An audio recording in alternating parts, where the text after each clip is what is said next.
¿Cuántas veces hemos visto superestrellas llegar a los equipos más importantes del mundo por sumas más que millonarias? Jugadores de los que se esperaba mucho, pero no dieron nada, o al menos estuvieron lejos de lo que se esperaba.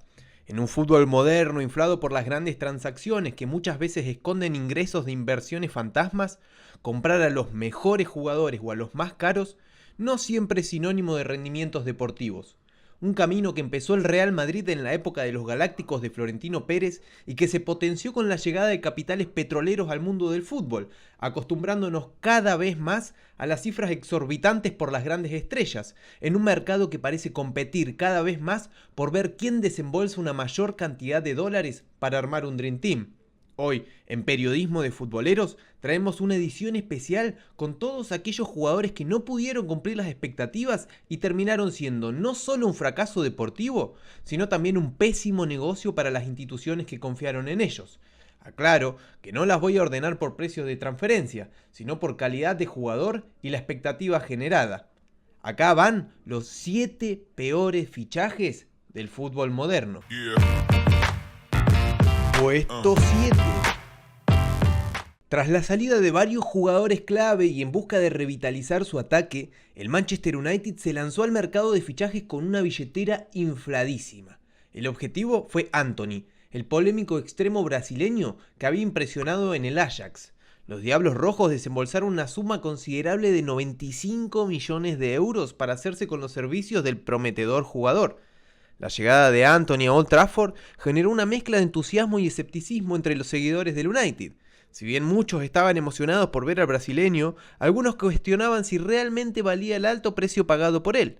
Sin embargo, el club y los aficionados le dieron la confianza necesaria para que demostrara su valía en la Premier League. Pese a la oportunidad de jugar como titular en varias oportunidades, lo de Antony no solo fue inconsistente, sino que también fue algo difícil de explicar. Pases a la nada, bicicletas irrelevantes, peleas innecesarias con sus compañeros. Su adaptación al fútbol inglés fue sin dudas más difícil de lo esperado e incluso recibió una denuncia por violencia de género en su estadía en el club inglés. Antony no logró convertirse en el jugador decisivo que el United necesitaba y es más recordado por sus bloopers que por sus golazos. Puesto 6. Cuando el portugués apareció en el primer equipo del Benfica, pisó fuerte, no solo por sus movimientos y su gran porte físico, sino también por su capacidad goleadora. Hábil para picar al espacio y un gran definidor, Joao Félix prometió con menos de 20 años convertirse en uno de los mejores delanteros del mundo. Fue el Atlético de Madrid del Cholo Simeone el que puso los ojos con la intención de poder contar con un delantero top y así poder llenar el hueco que Antoine Griezmann había dejado con su salida al Barcelona. Por el portugués, los colchoneros desembolsaron 127 millones de euros y renovaron la ilusión de pelear por la Champions League. Sin embargo, en su llegada, el portugués no estuvo a la altura de su compatriota. Sí, Griezmann es portugués aunque juegue para Francia. Estuvo allí 4 temporadas y solo marcó 25 goles. Números flojos para un goleador, aunque si bien se le dio la oportunidad, fue perdiendo la paciencia de Simeone, que poco a poco lo fue relegando al banco. Considerando que fue la compra más cara en la historia del Atlético Madrid, el club terminó pagando 5 millones de euros por cada uno de sus goles. Flojo el andar del portugués en el club español, que tras el fracaso lo cedió primero al Chelsea y luego al Barcelona, donde tampoco tuvo éxito. Puesto 5. Fue campeón del mundo con la Sub-20 y premiado como Golden Boy y mejor jugador de la competencia. Lo fichó el Manchester United con apenas 20 años y rápidamente se fue a la Juventus. Su porte físico y su gran calidad de controlar el balón hicieron que Paul Pogba fuera considerado uno de los mejores jugadores del mundo en su paso por el club de Turín, donde salió campeón de todo lo que jugó, excepto la Champions. Elegante y creativo, el nacionalizado francés fue dueño del mediocampo en la selección campeona del mundo y se esperaba que se convierta en uno de los líderes del fútbol moderno. Tras su exitoso paso por la Juve, fue nuevamente el Manchester United el que se hizo con su ficha por la suma de 120 millones de dólares, siendo para el momento el segundo fichaje más caro de la historia del fútbol, solo por detrás de Neymar al PSG. En su regreso a la Premier, el francés se apagó siendo parte de uno de los peores equipos de la historia de la institución. A las lesiones se sumó su falta de ganas de jugar en el equipo y poco a poco se fue ganando el hate de su propia afición. Eso hizo que sea el propio jugador el que declarara que su etapa llegaba al fin, siendo el fichaje más frustrado en la historia del United. Puesto 4. El delantero ucraniano es una de las leyendas del fútbol moderno, siendo uno de los goleadores más recordados del nuevo milenio. Salió del Dinamo de Kiev, donde tuvo actuaciones verdaderamente impresionantes para su corta edad. Un delantero rápido y letal con olfato goleador, que se hizo famoso por meterle un hat-trick al Barcelona en la goleada de su equipo 4-0 por Champions. Sus buenas actuaciones lo llevaron al Milan de Carlo Ancelotti, donde rápidamente se convirtió en una leyenda. En sus primeras 3 temporadas fue el goleador del equipo y una pieza fundamental para levantar la Champions en la temporada 2001-2002. Las siguientes participaciones del ucraniano fueron verdaderamente brutales. Ganó todo con el Milan y se convirtió en el capocannonieri de la Serie A en 2 oportunidades. En el año 2004 estuvo en lo más alto de Europa tras ganar el Balón de Oro. Durante su estadía en Milan se convirtió en el segundo máximo goleador de la institución y levantó todos los títulos posibles, menos la Intercontinental que perdieron contra el Boca de Carlos Bianchi. Todo eso llevó a que el Chelsea desembolse 48 millones de euros por su ficha, siendo el fichaje más caro de la Premier League hasta ese entonces. Allí todo indicaba que sería la estrella del equipo de José Mourinho junto a Didier Drogba, pero las actuaciones del ucraniano lejos estuvieron de lo que se esperaba. En su primera temporada marcó 4 goles en 30 partidos, un número que no mejoraría en su segundo año en el club, donde solo marcó 5 tantos.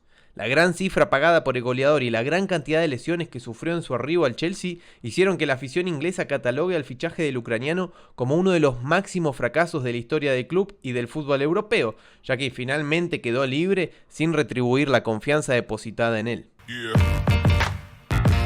Puesto 3.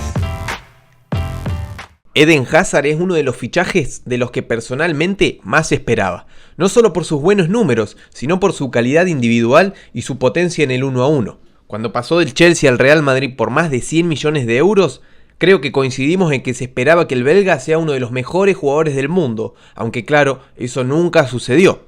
Empezó su carrera en el Lille francés, donde enamoró a la afición a base de buenos resultados. Allí pasó al Chelsea por 32 millones de euros y se convirtió en uno de los mejores jugadores del mundo. Con los Blues jugó 245 partidos, marcó 85 goles y dio 54 asistencias. Números verdaderamente increíbles. Muchos de ellos fueron además verdaderamente golazos o goles importantes para el club. Allí ganó 2 UEFA Europa League y un par de Premiers. Fue el Real Madrid de Florentino Pérez el que puso la tarasca para llevárselo cuando lo querían todos. Se esperaba que el belga la rompiera toda en el Santiago Bernabéu, pero apenas jugó un puñado de partidos. Además de su mala forma futbolística y de sus lesiones, también se lo vio fuera de estado y sin interés en entrenar. Lo que fue una gran venta para el Chelsea fue un pésimo fichaje para el Madrid, que terminó viendo como Hazard se fue libre, sin pena ni gloria. Puesto 2. Philippe Coutinho es sin dudas uno de los peores fichajes de la historia del fútbol, no solo por sus pésimas actuaciones, sino por ser uno de los jugadores más caros en la historia del fútbol moderno. Llegó al Barcelona de un Liverpool exitosísimo y se esperaba que con el brasilero en el equipo los culés pudieran levantar una nueva Champions. Con un Messi que ya empezaba a despedirse, la dirigencia del Barcelona apostó todos sus cañones al delantero que venía de tener buenas actuaciones en la Premier. Sin embargo, si me preguntan a mí, nunca entendí qué fue lo que vio el Barcelona para invertir 160 millones de euros en el delantero. Allí estuvo solo una temporada y media donde metió solo 5 goles y dio un par de asistencias. Finalmente se marchó seguido al Bayern Múnich, donde como frutilla del postre le metió un doblete al Barça para dejarlo fuera de la Champions en la histórica derrota por 8-2. Puesto 1. Tras la salida de Neymar al PSG, el Barcelona se apuró en conseguir un reemplazante. El elegido fue Ousmane Dembélé. El extremo francés venía de romperla en el Borussia Dortmund y estaba en la carpeta de varios grandes europeos. Los culés pusieron 145 millones de euros por el extremo que prometía grandes cosas. Tras su llegada se levantó la polémica en el club español, ya que parte de su hinchada se mostró en contra de este fichaje récord. Sin embargo, le dieron la confianza para que el francés pudiera demostrar, algo que nunca sucedió. Malas actuaciones, lesiones y muy poco fútbol hicieron que el paso de Dembélé por el Barcelona no esté a la altura de lo que pagaron. no solo nunca logró demostrar que valiera lo pagado, sino que tampoco logró destacarse. Sumado a eso, cuando dejó el Barcelona para irse al PSG, se ganó el odio final de los culés en los cuartos de la Champions, donde el francés fue el MVP ante su ex equipo y lo celebró haciendo el gesto de equipo chico. Eso despertó la furia de los culés, que ponen a Dembélé en el puesto número 1 de los fracasos de los fichajes realizados por el club.